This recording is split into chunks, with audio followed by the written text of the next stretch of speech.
Selamat pagi jemaat yang dikasihi oleh Tuhan.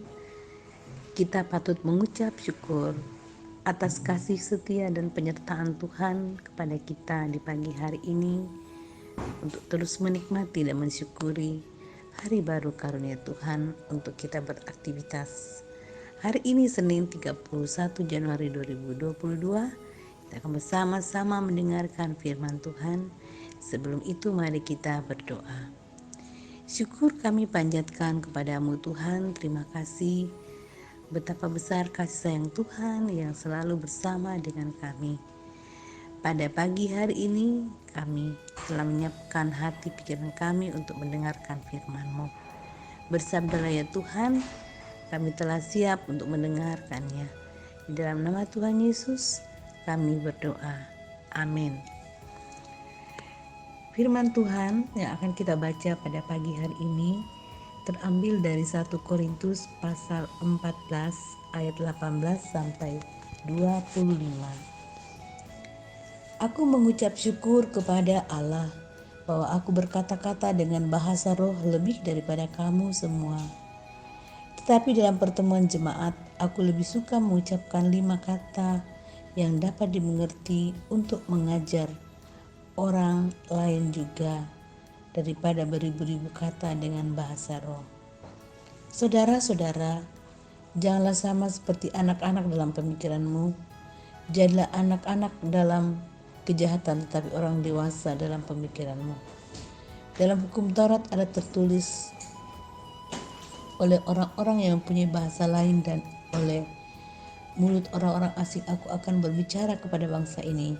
Namun demikian mereka tidak akan mendengarkan aku, firman Tuhan. Karena itu, karunia bahasa roh adalah tanda bukan untuk orang yang beriman tetapi untuk orang yang tidak beriman. Sedangkan karunia untuk bernubuat adalah tanda bukan untuk orang yang tidak beriman tetapi untuk orang yang beriman. Jadi kalau seluruh jemaat berkumpul bersama-sama dan tiap-tiap orang berkata-kata dengan bahasa roh, lalu masuklah orang-orang luar atau orang-orang yang tidak beriman, tidakkah akan mereka katakan bahwa kamu gila? Tapi kalau kamu semua bermuat lalu masuk orang yang tidak beriman atau orang baru, ia akan diyakinkan oleh semua dan diselidiki oleh semua.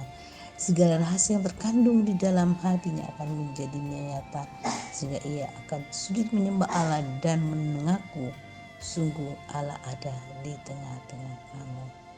Amin. Karunia roh.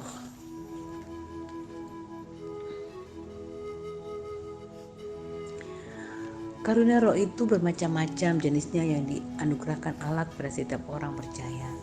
Dalam Roma 12 ayat 6 sampai 8 dikatakan, demikianlah kita mempunyai karunia yang berlain-lainan menurut kasih karunia yang dianugerahkan kepada kita. Jika karunia itu adalah untuk bernubuat, baiklah kita melakukannya sesuai dengan iman kita. Jika karunia untuk melayani, baiklah kita melayani. Jika karunia untuk mengajar, baiklah kita mengajar. Jika karunia untuk menasihati, baiklah kita menasihati. Siapa yang membagi-bagikan sesuatu, hendaklah ia melakukannya dengan hati yang ikhlas. Siapa yang memberi pimpinan, hendaklah ia melakukannya dengan rajin. Siapa yang menunjukkan kemurahan, hendaklah ia melakukannya dengan sukacita.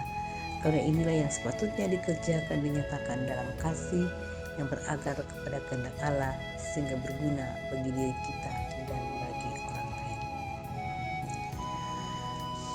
Sepatutnya lah semua orang percaya menyatakan pelayanan kasih dengan karunia roh yang ada pada dirinya, seperti yang dikatakan oleh Paulus, layanilah seorang akan yang lain sesuai dengan karunia yang telah diperoleh tiap-tiap orang sebagai pengurus yang baik dari kasih karunia Allah. Jikalau ada orang yang berbicara, baiklah ia berbicara sebagai orang yang menyampaikan firman Allah. Jika ada orang yang melayani, baiklah melakukannya dengan kekuatan yang dianugerahkan Allah, supaya Allah dimuliakan dalam segala sesuatu karena Yesus Kristus. Ialah yang punya dan kuasa sampai selama-lamanya. Amin. 1 Petrus 4 ayat 10 sampai 11. Kita sungguh beruntung oleh karena kita masing-masing dianugerahkan karunia roh oleh Allah, sehingga kita memakainya menjadi alat untuk menyatakan kesaksian dan saling melayani dengan kasih Allah dalam hidup kita. Amin. Mari kita berdoa. Tuhan, terima kasih firman-Mu sungguh meneguhkan kami. Kami percaya bahwa Tuhan sudah memberikan kami masing-masing kemampuan untuk berkarya dalam perjalanan kehidupan ini. Mampukan kami Tuhan untuk menggunakan itu dengan baik dan semuanya untuk kemuliaan bagi nama Tuhan. Berdoa bagi perjalanan kehidupan segenap keluarga kekasih kami, keluarga Ibu Pasulu, keluarga Bapak Agustinus Pasambe, keluarga Bapak Yusuf Kampulembang, keluarga Bapak Puspa Margalande, keluarga Bapak Samangale, keluarga Bapak Elin Palinggi, keluarga Pak Rio Henry Malinggi. Tuhan menolong memberkati perjalanan kehidupan segenap keluarga kasih kami ini. Bila damai sejahtera Tuhan senantiasa bersama dengan mereka. Terus mendoakan pemerintah kami dari pusat sampai pelosok melaksanakan tugas mereka dengan sukacita di dalam Tuhan. Karena gereja-gerejamu di muka bumi ini sungguh akan menjadi kesaksian, sehingga semakin banyak orang yang meyakini iman mereka di dalam Tuhan kami Yesus Kristus. Tuhan, kami berdoa untuk segala aktivitas yang akan dilaksanakan seluruh jemaatmu sepanjang hari ini, baik dalam pekerjaan, dalam pendidikan, dalam usaha, dan aktivitas di keluarga masing-masing. Dengan penuh syukur kami menyerahkan seluruh pergumulan dan harapan jemaat. Tuhan menolong dan memberkati dan beri petunjuk yang terbaik. Sekaligus kami berdoa untuk orang terkasih kami, Bapak Yosafat yang sedang dalam kelemahan tubuh, dan mungkin masih ada yang lain yang berada dalam kondisi yang sama. Tuhan menolong, menjamah, sehingga pemulihan boleh terjadi bagi kekasih-kekasih kami ini. Tuhan, terima kasih banyak. Inilah doa syukur dan pengharapan kami. Di dalam nama Tuhan Yesus kami berdoa. Amin.